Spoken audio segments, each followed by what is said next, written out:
Hello, so biteho. Welcome back after a few days. Part chum khat jawin. Na bon win video tan kalim kin win. Ko kho wa game om le hitla chu ki jaw le. To sim ho kin upload the la wa hin chi je na ni he them de kan tem win ting le. Hiti channel ngai lo subscribe bola ka subscriber ho yang. Na chungwa ka ki pa na ka phongin viewers ho hin. Audience so hin na bon chau chunga ka pa na kan phong in he tu ni hin tu sim sip thu talawin tila tu sim ta khat anangai khom ate ateng le tun tu sim langin analu taw ten to kan sei go no he internet source a ki mo so ke hin no nya na vet te u he ga gelin thela khat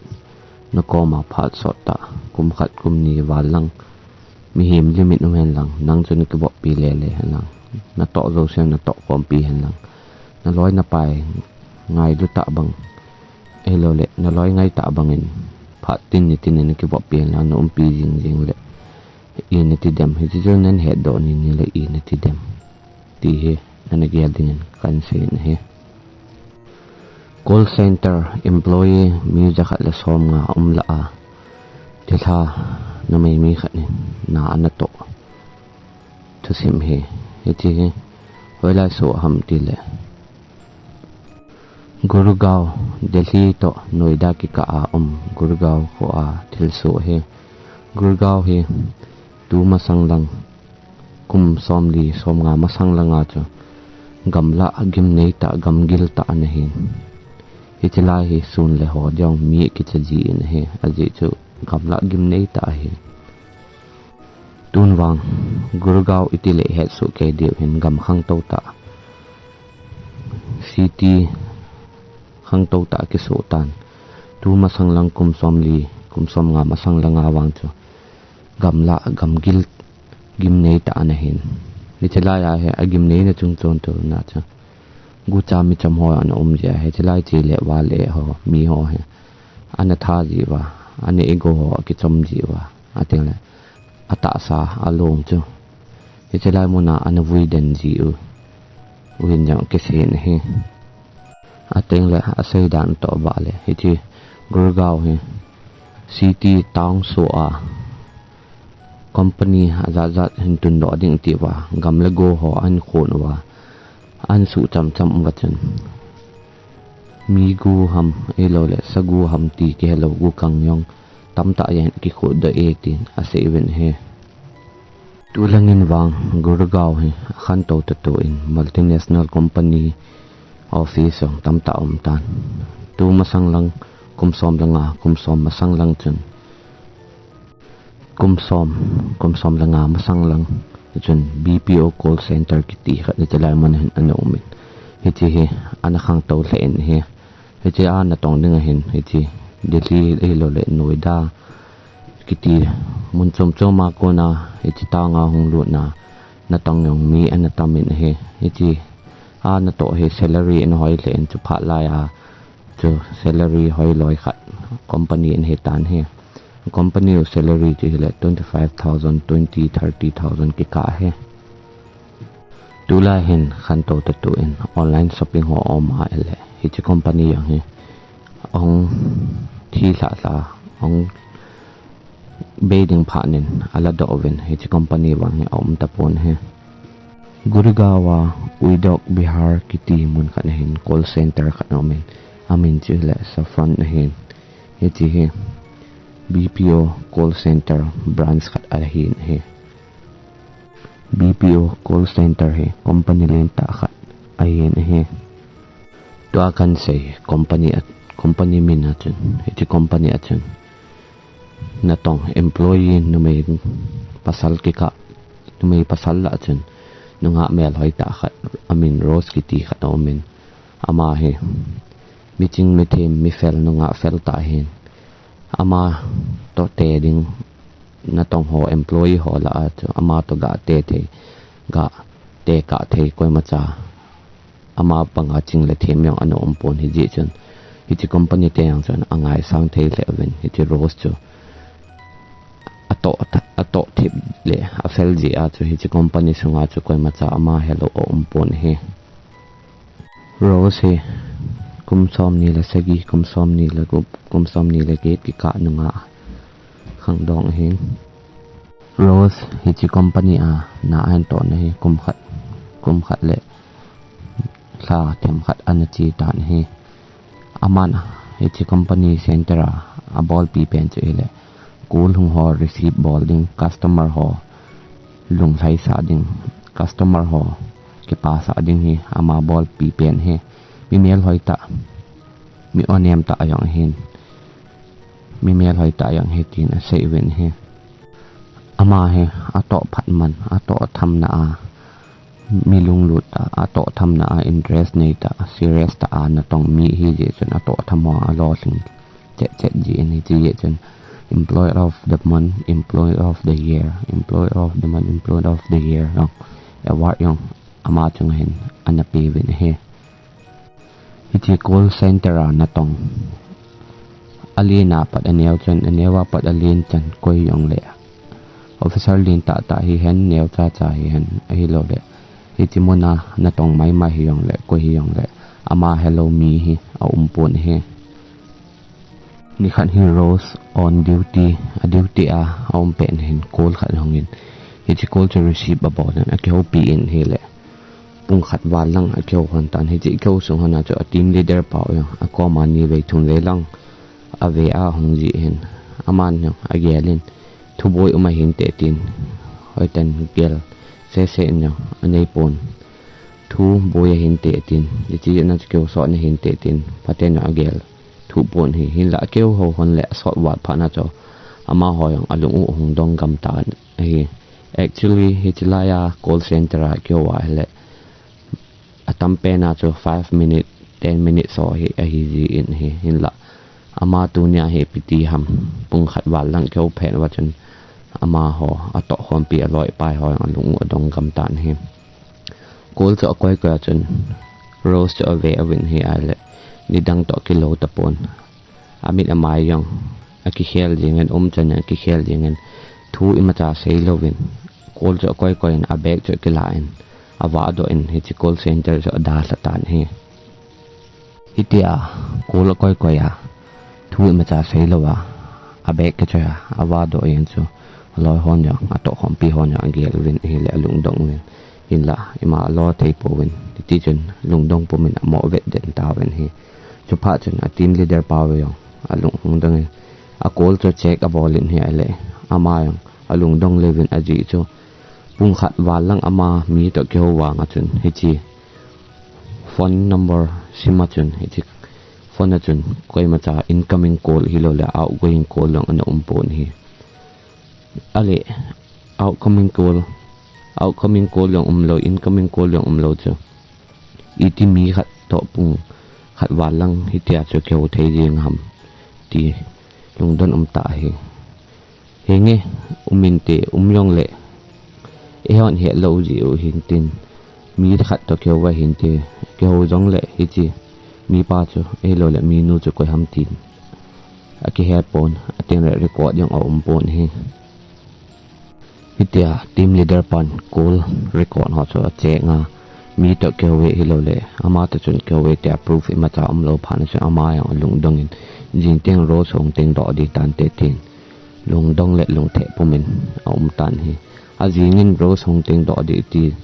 ti je chun ama yang ros ahong anga in hi le ahong mong ta pon hi hitia ni thum lang hong lo phan chun team leader pa cha lung dong in rose in lang kile teng le atha pang ji hi ti call center driver pa cho ko tan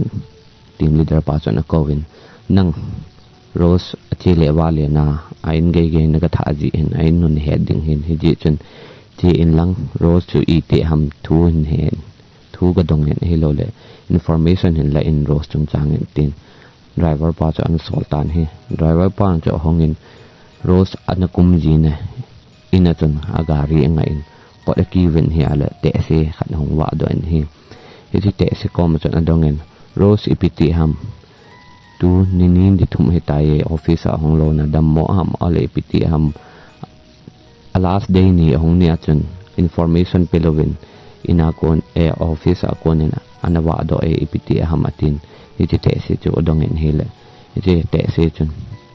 iti la in hin rose kiti mi koi ma ompoi atin an se en hele driver pan so alung dongin angol do golewin tan he hele iti te se chun iti la hin rose kiti ompoi tia an se pan chun driver pan so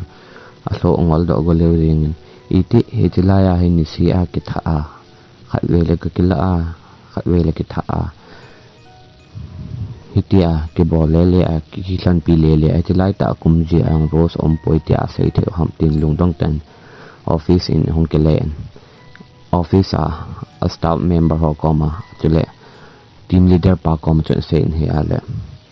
ama hoi ang alung odong thei seven rose chung changa information pp ham address hoi lai hamtin an khol pan tawin he hin la imacha clue amu powin heมาจากรู้มู่หลบผ่านเนี่ยสำคัญที่สุดผมเป็นหินหลับผ่านจำคัญเลยเป็น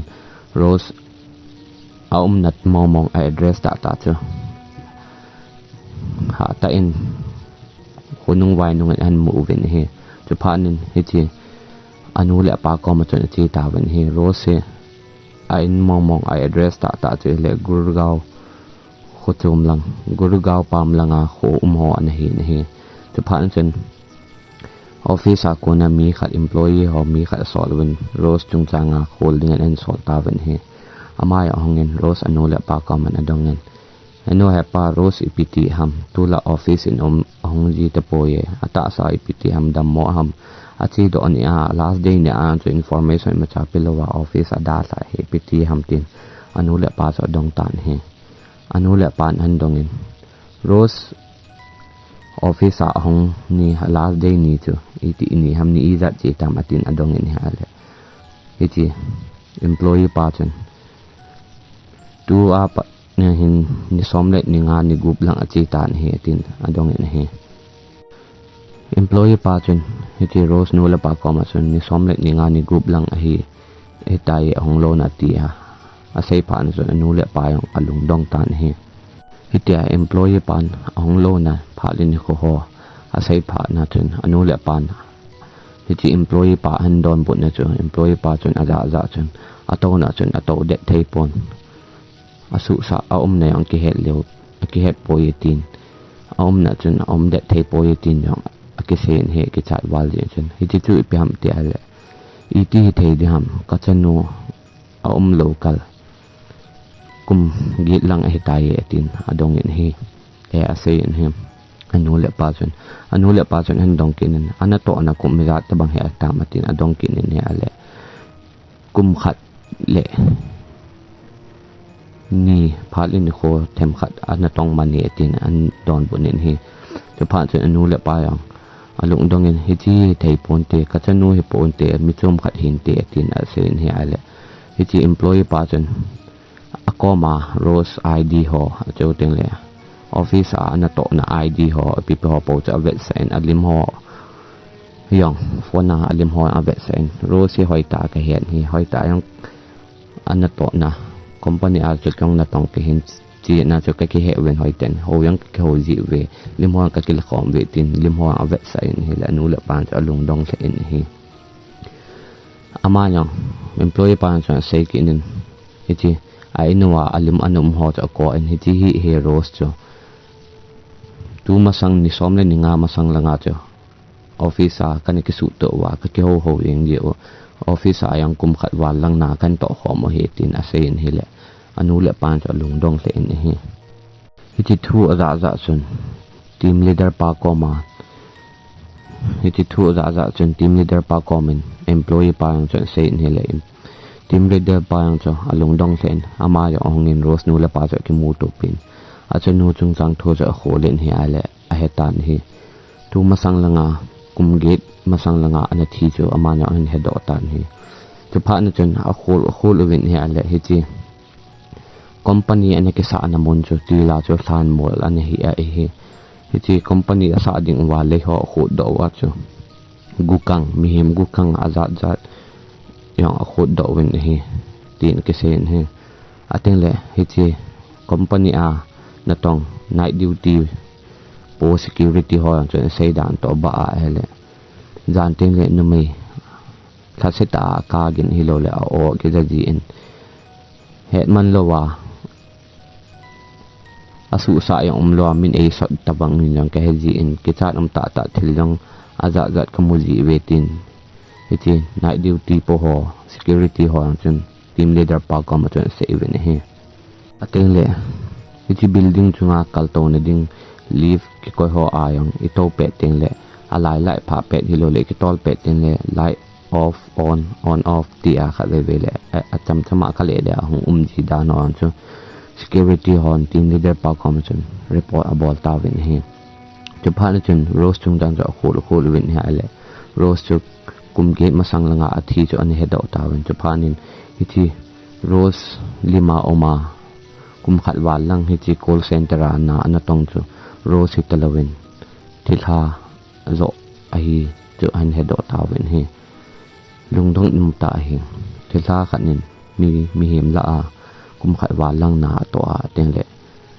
employee of the month employee of the year kitya award hoyang anamu lew yang chu lungdon ta le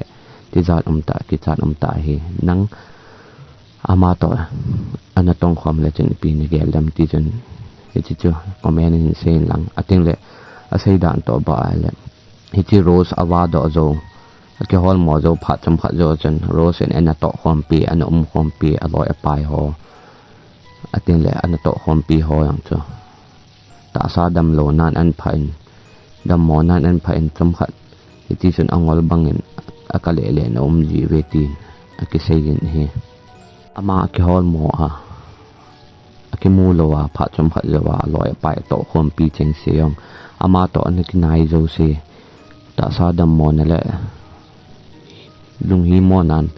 an pha na chen ama ho yong te tha hi ti wan cho a confirm mo mong ta win hi thusem aki chai tai apat na pat a chai ne gen ngai je ne chunga ke pa thu ka sen